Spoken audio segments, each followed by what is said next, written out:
We condemn terrorism in all its forms and manifestation, regardless of perpetrators and motivation. यो भनेको त universal हो नि डेफिनेसन हाम्रो हिसाबले युनिभर्सलै जस्तो हो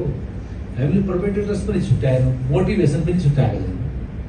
र हामी सबै फर्ममा सबै म्यानिफेस्टेसनमा कन्डेम गर्छौं भनेपछि त यो त एउटा सुपर डेफिनेसन हो जस्तो लाग्छ मतलब हाम्रो approach this not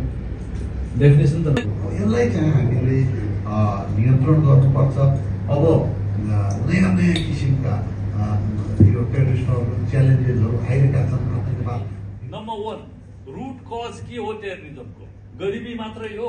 route cause एउटा अर्को ग्रेट पावर राइभलरी अर्को चाहिँ अहिलेको चाहिँ मोस्ट डेन्जरस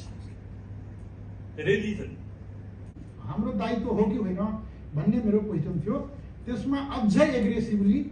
यो टेररिस्ट ग्रुप हो र यसलाई जे सकिन्छ त्यसलाई कारबाही गर्नुपर्छ त्यसकारण हामीले दि एक्ट्स अफ टेररिजमलाई चाहिँ कन्डेम गरेर we could have taken advantage of further developing mechanisms that would help South Asia. नेपालले इनिशिएट गरेर चाहिँ एउटा डिप्लोमेटिकली एज अ medium को हिसाबबाट गरेको भए I think Nepal could have taken a lot of advantage we stand with India भन्ने position चाहिँ लिनै पर्ने रिजनल पिस एन्ड सिक्युरिटीलाई चाहिँ अहिले एफेक्ट गरिरहेछ त्यो हिसाब